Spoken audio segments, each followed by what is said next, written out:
सोचिए, सिर्फ एक सवाल, एक छोटी सी लीक हुई क्लिप और रातों रात एक पूरा का पूरा डिजिटल एम्पायर मतलब साम्राज्य राख बन गया। ये कहानी है उस भूकंप की जिसने इंडियन इंटरनेट को सच में हमेशा के लिए बदल कर रख दिया।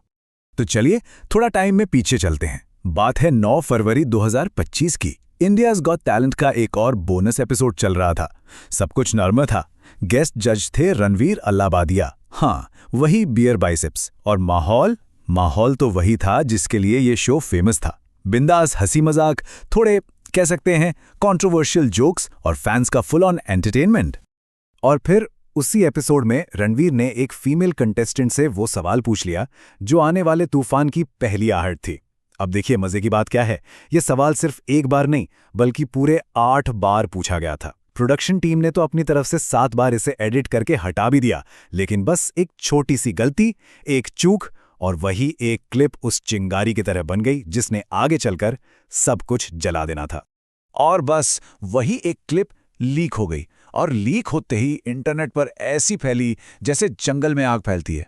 आप सोचिए, जो चीज कुछ घंटे पहले तक एक बंद कमरे का मजाक थी, वो अगली सुबह तक एक नेशनल डिबेट, एक राष्ट्रीय मुद्दा बन चुकी थी। और इसकी स्पीड तो बस हैरान कर देने वाली थी। मतलब कुछ ही घंटों के अंदर लाखों में व्यूज। ट्विटर, इंस्टाग्राम, फेसबुक, आप कोई भी सोशल मीडिया प्लेटफॉर्म खोल लो, हर जगह बस इसी क्लिप की बात हो रही थी, हर जगह। इसके बाद जो हुआ ना, वो किसी सुनामी से कम नहीं था। मीडिया, पॉलिटिशियंस, आम जनता, सब के सब जैसे एक साथ टूट पड़े। शो का जो बिंदास अंदाज था, जो उसकी यूएसपी थी, वही अब उसके गले का फंदा बन गया था। लेकिन देखिए, बात सिर्फ सोशल मीडिया के गुस्से तक रहती तो शायद संभल जाती, पर ऐसा हुआ नहीं। असली कहानी तो अब शुरू होने वाली थी, जब पावर और सिस्टम यानी सत्ता इस खेल में उतरी। और फिर क्या था, कानूनी कार्रवाई का दौर शुरू हो गया, और वो भी इतनी तेजी से कि किसी को संभलने का मौका ही नहीं मिला। महाराष्ट्र, असम, पता नहीं कितने ही राज्यों में एक के बाद एक एफआईआर्स की जैसे बाढ़ आ गई। असम के चीफ मिनिस्टर ने खुद आकर इस पर स्टेटमेंट दिया। Mumbai police, Maharashtra cyber cell, national commission for women, अरे बात यहां तक पहुंच गई कि सुप्रीम कोर्ट तक में इसका जिक्र हुआ। अब ये लड़ाई सिर्फ ऑनलाइन ट्रोलिंग की नहीं रह गई थी, अब ये लड़ाई थी देश की सबसे पावरफुल संस्थाओं से। और इन सबका सीधा असर किस पर पड़ा? शो के होस्ट पर। समय को 1-2 नहीं, पूरे 6 घंटे पुलिस की सख्त पूछताछ झेलनी पड़ी। और दूसरी तरफ उनके और उनकी पूरी टीम के फोन पर जान से मारने की धमकियों की बारिश हो रही थी। सिचुएशन बहुत खराब हो चुकी थी।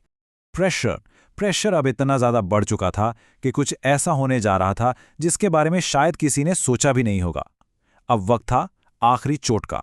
12 फरवरी 2025। इस तारीख को याद रखिएगा। ये वो दिन था जब एक पूरे डिजिटल एम्पायर को मिटाने का काम शुरू हुआ, और इसी बीच मामले को और गंभीर बनाने के लिए शो के एडिटर को गिरफ्तार कर लिया गया। ये एक तरह की वार्निंग थी, एक चेतावनी। इसके बाद समय ने एक एक करके शो का हर एक एपिसोड डिलीट करना शुरू कर दिया।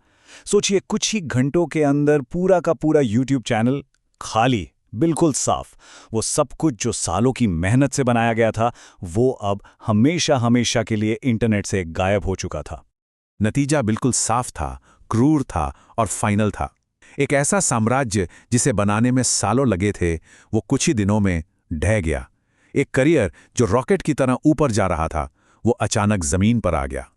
लेकिन ये तो वो कहानी है जो सबको दिख रही थी। कहानी यहां खत्म नहीं होती।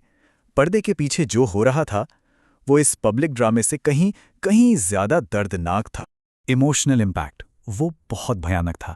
सोचिए, एक तरफ लीगल प्रेशर, दूसरी तरफ परिवार और दोस्तों तक को जान से मारने की धमकियां मिल रही थीं। इन सबके बीच होस्ट पूरी तरह से टूट चुका था। अपराध बोध, धमकियां और एक ऐसा डर जो इंसान को पागल कर दे। ये लाइन शायद उस पूरे दौर का सबसे सही निचोड़ है। वो आवाज जिसने लाखों फैंस बनाए थे, करोड़ों कमाए थे, उस आवाज को जबरदस्ती खामोश करा दिया गया था। तो यूट्यूब के बादशाह से एक कैंसल्ड क्रिएटर बनने का सफर अब पूरा हो चुका था। पतन मुकम्मल था। लेकिन क्या कहानी सच में यहीं खत्म हो गई? नहीं, बिल्कुल नहीं। ये तो बस इंटरवल है। अगले हिस्से में हम बात करेंगे कि इस राख से उठकर एक नई शुरुआत कैसे हुई?